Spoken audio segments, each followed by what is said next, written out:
السلام عليكم ورحمة الله وبركاته، اخواتي وحبايبي اللي متابعينا وكل واحد مشترك معانا جديد. يا ريت كل اللي يشوف الفيديو بتاعنا جديد ما ينساش الاشتراك، ما ينساش يفعل زر الجرس عشان يوصلوا كل جديد.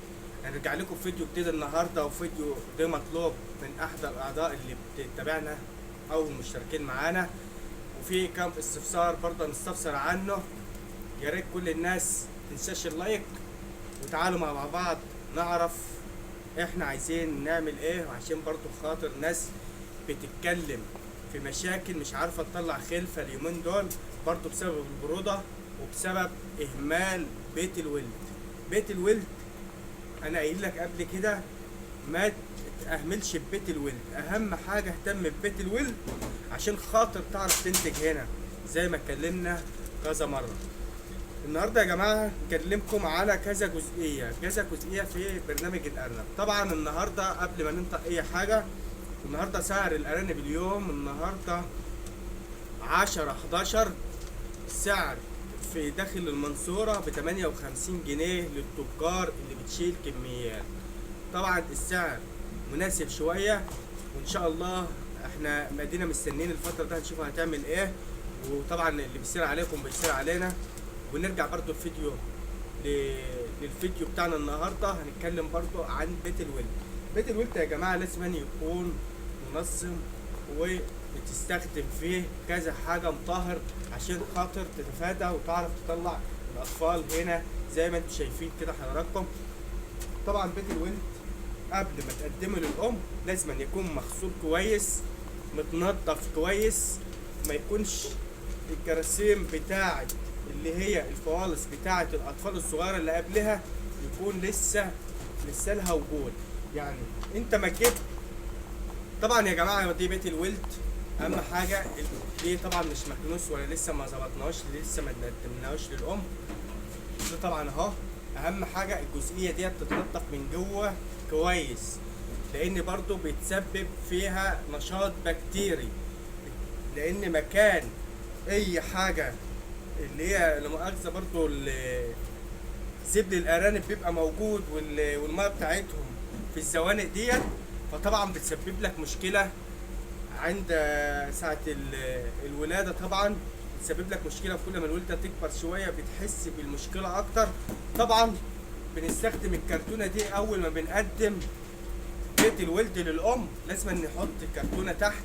وسواء برضو بقى انت في الشتاء طبعا بتحط قش او نشاره غشنه شويه تكون نشاره جيده. وبرده ممكن تستخدم التبن، كل واحد على حسب المكان واللي متوفر عنده. طبعا صندوق الولد لازم تهتم بالحتت ديت تظبطه كويس وما فيهاش اي حاجه خالص. لو حرقناه بالنار وبعد كده بتغسله كويس باليود وتغسله كويس، وبعد كده تحطه في الشمس ينشف. لو انت مستعجل عليه قوي فوطه ناشفه وتنشفه وتبدا تقدمه للام، وبعد كده بتحط القش او التبن زي ما انت شايف كده بعد ما تدخله للام، وتسيب الصندوق مفتوح قبل الام او قبل الولاده بيومين 3، طبعا عشان برضو ما تحسش بالمشكله ديت، وتبدا الخلفه معاك تنتظم معاك في الاول الولاده لحد عمر من 10 ايام. تبدا تطلع الصندوق تاني بعد ما الام ولدت والاطفال استقرت 10 ايام في قلب الصندوق. نطلع الصندوق تاني، نحط الخلفه في حاجه وشعرهم في حاجه، ونبدا نغير القش. يعني بديلك مصرح 10 ايام، احنا بنعمل قبل كده بنعمله بعد 7 ايام او 5 ايام بنبدا نظبط الصندوق من تاني وجديد ونحط الخلفه بالشعر. واستحسن ونصيحة مني ليكم، يستحسن برضو اللي كل ام يبقى لها صندوق مخصص ليها، كل ام يبقى لها صندوق مخصص ليها. لانك انت طبعا لما بتسكن الام بتسكنها في عين لازم يبقى لها صندوق، فانت الصندوق ده يبقى مخصص للام عشان ما فيش ام تنقل لام. دي برضو سبب ومشكلة، فانا عايز كل واحد يخلي باله ويحافظ على الكلام ده. كل اما يخصص لها صندوق طبعا مش هتلاقي اي مشاكل ولا هتلاقي اي موت اطفال اجنه والشغل ده مش هتلاقيه. طبعا مديلكم معلومات كتير عن الرضاعه الحابسه ازاي تستخدمها. طبعا كده خلصنا من الصندوق الولد، وعرفت طبعا بعد الولاده ب5 ايام حبات تغير القش او التبن او اللي انت حاطه مهما يكون، وترتب من جديد وتحط الخلفه والشعر يستحسن. هتلاقي معاك الخلفه تنور، هتلاقي الخلفه تنور زي ما انتوا هتشوفها في الشكل. طبعا يا جماعه دي خلفه اهي، خلفه اهي بسم الله ما شاء الله، ما فيهاش اي مشكله، وهي وحجمها على قد سنها يا جماعه اهو، ما فيهاش اي مشكله خالص ولا اي بكتيري، والارنب صحته حلوه. طبعا انا عايزكم تتعاملوا كده. طبعا يا جماعه خلفه زي دي ما اتفطمتش، دي حاجه كويسه. ارنب صحته حلوه، انتاج حلو، ولا تعبانين من حاجه. وانا استنصح كل الناس اللي بتسيب احلال، اي احلال عندك يجيله اي مرض اللي هو بيقلل من مناعته، بلاش تسيبه خالص عنك، استبعده في المكان عشان ما يتقابلش مشاكله كتير بعد كده. يعني الاحلال لما بيجيله اي مشكله صحيه احنا بنستبعدها على طول عشان ما نخشش في مشكله تانية وجزئيات تانية. هذا مشكله بيت الولد حلته لكل الناس. يا ريت ما تنسوناش في اللايك، وهنكلمكم برضه على جزئيه تانية، ويا ريت كله برضه يستفاد. الجزئيه التانية اللي انا عايز اتكلم فيها يا جماعه، يا ريت كل الناس ما تاكلش طقه واحده، خلي ياكلوها طقتين، لو هتقسم لهم الوجبه على 2. يا ريت كل الناس تفهم الكلام ده عشان برضه تلاقي نتيجه تحويل كويسه، وبرضه ما تلاقيش هلك في الاعلاف، لان الاعلاف دلوقتي غاليه، ومش محتاجين اي مشاكل بقى بنسبه الاعلاف ولا هلك علف. نهلك لنا في كل دوره 5 كيلو علف، هتلاقي هتلاقي وقفت معاك ال5 كيلو علف ب60 جنيه، خساره كبيره برضه بتنزل معاك من الجزئيه بتاعتك.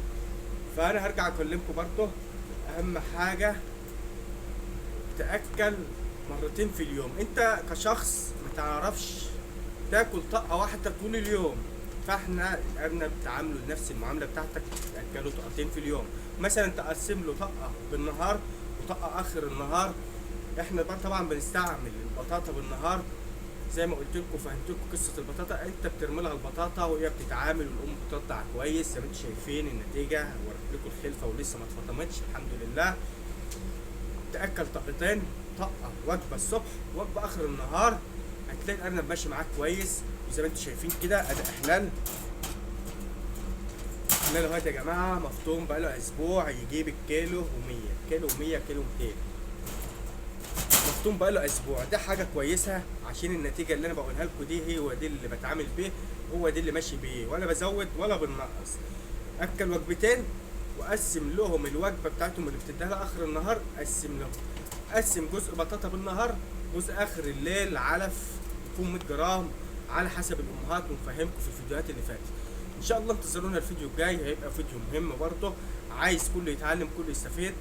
ان شاء الله ما تنسوش اللايك، ويا ريت تشيروا القناه عشان خاطر برضه كله يستفيد، بالذات المربيين الجداد اللي لسه ما استخدموش ولا لسه يعرفوا يعني ايه ارنب وازاي يدرس حياه الارنب. ان شاء الله انتظرونا في الفيديو الجاي باذن الله، ومستنيكم كل خميس ان شاء الله في فيديو جديد مع الاسلاميه المتميز للارانب. كل الناس اللي بتشوفنا على دماغي من فوق، اللي من داخل مصر وخارج مصر على دماغي من فوق، انتظروا الفيديوهات القادمه ان شاء الله، واحنا معاكم مش سايبين اي حد. واللي عنده اي مشكله يا ريت يكتب لنا تعليق واحنا نرد عليها على طول، واي مشكله احنا تحت امر الجميع.